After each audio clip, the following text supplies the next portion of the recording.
It is a pleasure to anchor a session Reinventing Legacies with some of the finest minds from the next gen of India's legacy businesses.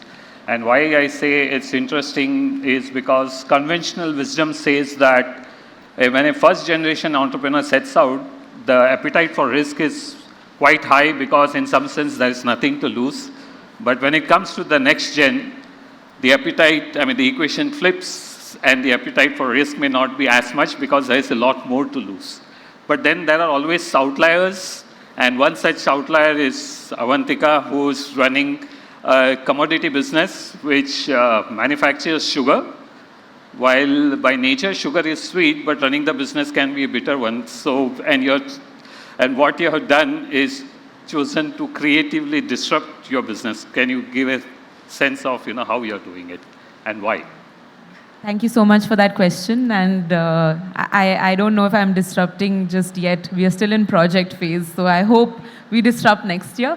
But so yes, we traditionally make sugar, ethanol, and bagasse-based power. And now we are diversifying into making bioplastics from sugar. So it's going to be 100% bio-based plastic and 100% compostable as well. We're going to be the first plant in India, the first industrial scale plant in India, and we're also achieving 2 global firsts with our project. So it's going to be the first, our bioplastic is called PLA. So it's going to be the first plant in the world that makes from sugarcane to PLA in one location. All of the other plants go from either sugar or from lactic acid, which is an intermediary. And the second thing is ours is going to be the first which is going to be run only on renewable energy. So yeah, I hope it all turns out well. Yeah, Avantika, the way you put it, you're given what you're doing, but can you tell your audience that the plant that you're setting up is a 2,850 crore capex, and it took you 4 years to convince the board. So obviously, why? What was the big hesitancy from the board to clear this plan? So before the board, it was the management. And just to give context, the 2,850 crore that we are talking about is 6 times the FY25 revenues of the company and nearly 75% of the net worth of Balram Chini. 6 times profit. Yeah, 6 times profit of FY25. Yeah. So, of course, it's exactly what you said before, right? I am a 4th generation family member in this business. My grandmom's life's work has been this business. My father's life's work has been this business. For us, it's not work. It's family, it's heart, it's soul. Like even all the festivals that we would have celebrated, we have celebrated with the factory people, the company people. It's totally life for us. It's family for us. So, this was the first time that we were going to spend such a big capex. So you have everything to lose. For my dad, it was quite emotional that it is everything my mother has built and stayed away from her children for. My grandma moved to the factories when my dad was only 14 and my bua was only 7 years old. So living away from your children is not easy for any mother, and she gave up such a big thing. So he's like, I cannot let it fail. That is why it took 4 years, and basically it was 7 pages, 7-word pages full of what ifs that had to be answered correctly so that the business would get a green light. So it takes 4 years to answer about 7 pages. Can you give us a sense of what were the challenging what ifs of? So yes, one of them is that India's sugarcane price is set by the government, and that will always go up. There's no market dynamics there. So what will happen if Indian sugar is more expensive than global sugar? So we had a lot of things going that even to a certain margin, if Indian sugar price is higher, we are able to negate the cost by so many other factors that are advantageous to us, such as energy. Our energy is a fraction of the cost of the global cost since it's our own raw material. That's one which took the longest, I would say. Okay. Aman, you also come from a legacy business and pharma is in the news for all we know with what Trump is doing, and we also got to know that you are just back from the US. So, but before we get into how it is going to change, since August 1st you have taken over as the MD, but before that you are always involved in the business. But today, when you take charge, how differently do you look at the fact that you're going to run the business aside from what you are doing by helping in running the business? What changes and how are you preparing for that? I think there's a lot that you know my father and uncle have built over the last several decades. So I'm kind of just carrying forward their decisions from so many years ago, and kind of in a privileged position to do that. So it starts with acknowledging what's there and what's good. So the first objective would be to kind of keep the core strong. Core meaning we have a strong branded generic business in India, Brazil, and a few other markets. And then comes the next part of what don't we have or where are we not so strong.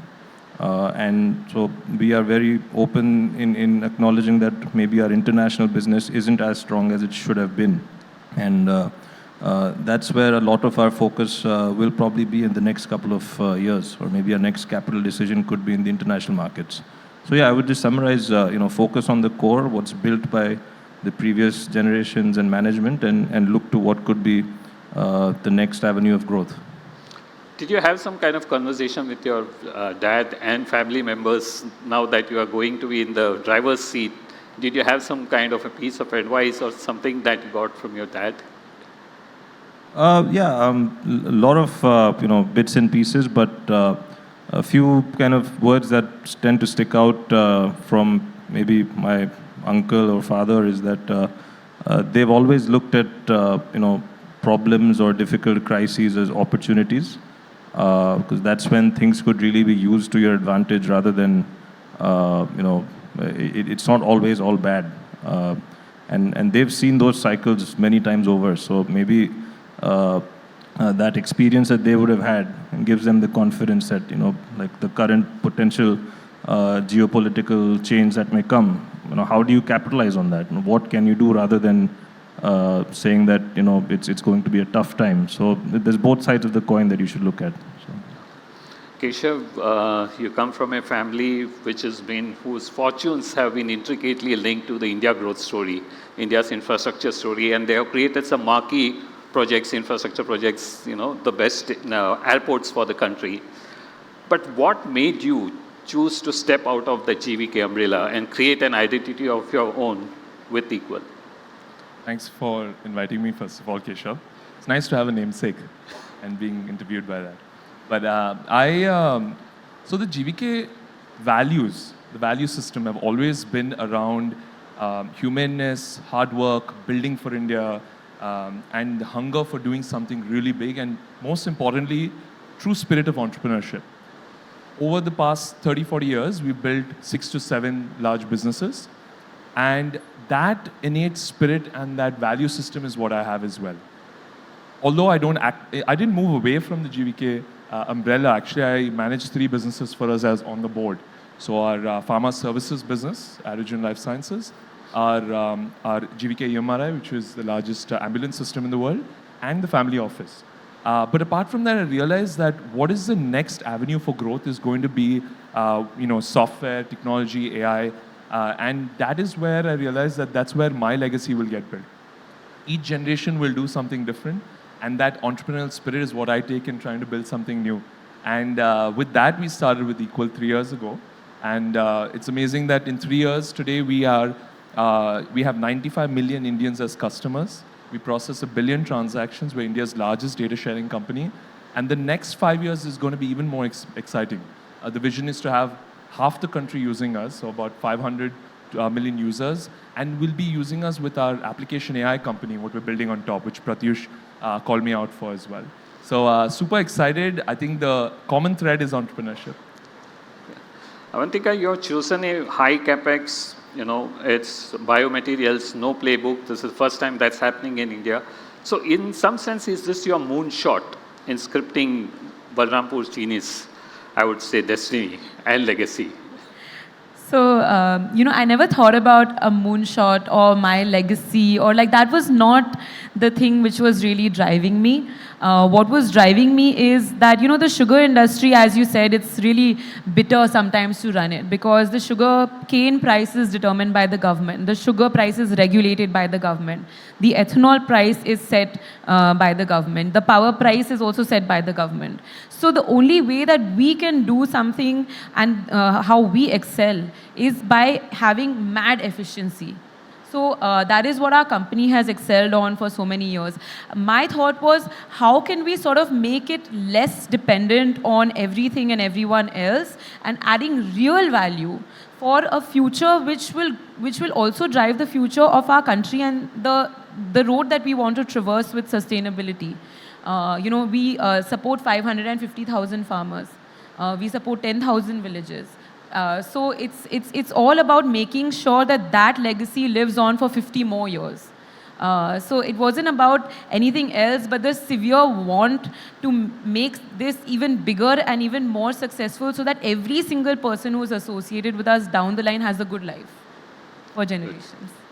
Aman, you have taken charge at a time which is the most disruptive phase. I mean, both in terms of how the industry is facing and the external factors. What sense do you make of the US tariffs? Since now you're back from the US, you could give us some off-the-cuff experiences, and you know, what do you think how it is going to shape the pharma industry? Because right now there's still no clarity on which way the wind is going to go. I think at least in the pharma industry, last couple of months, everyone was just in a wait and watch mode, just waiting for the fine print and not taking any knee-jerk reactions. But now I think the wait is kind of coming closer to an end from whatever I could tell in the last week or 10 days in the US. The general sentiment I think is that change is going to come soon and we have to be prepared. So, we don't know what extent it could be, but if you want to continue to remain a relevant player in the US or have a kind of larger presence in the US, a minimum commitment to the US market will be required, which may mean manufacturing or R&D, which was never really the case so far. So, it's a big change and companies will have to gear up. I think there's no option.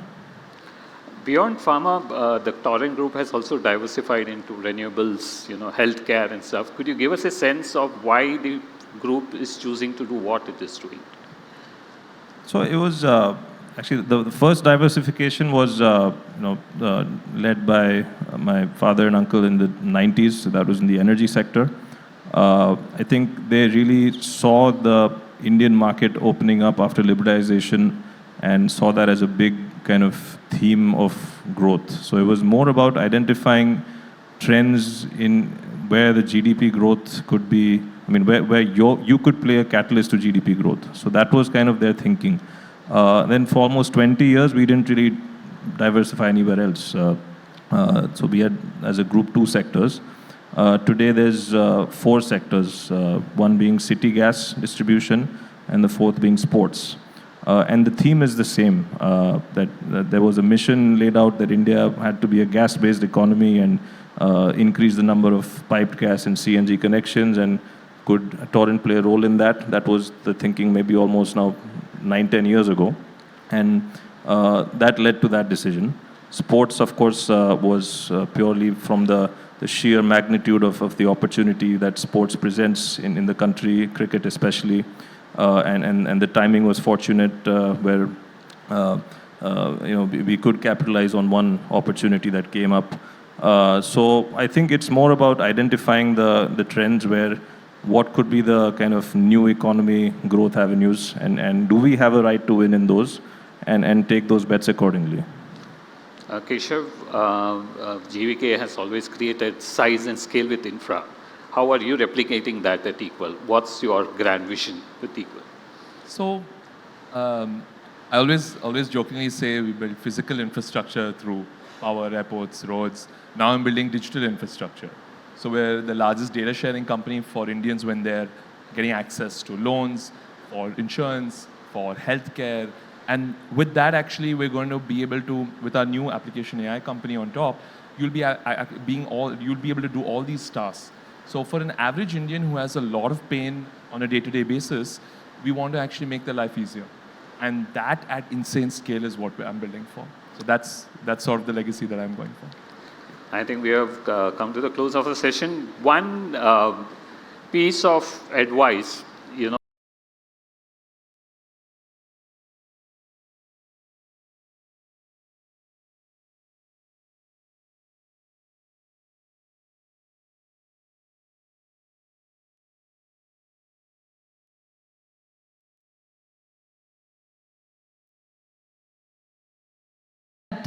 Avantika, you're not here to do business. You're a trustee. You do not have the right to fail here. So that sort of, I mean, you can see how that sort of tied it all in for me. You know, that puts the responsibility in the right spot. So I think, yeah, that's always the guiding light. Aman? One kind of interesting quote that I like is by Charlie Munger. He says, opportunity comes to the prepared mind. So, if it kind of makes you avoid FOMO to a big degree. That if you're not prepared and something just goes out of your attention, it's okay. I mean, and that really kind of is a good guiding principle. So, Keshav, what's your? I think my parents have always taught me that, be humble, but be ambitious. And I think that is the golden mantra in today's world of rapid change and rapid scale. So that's my life's mantra. Okay, thank you, panelists. Humble and ambitious. And on that note, thank you for taking time out for sharing your insights on how you're reinventing legacies. Thank you.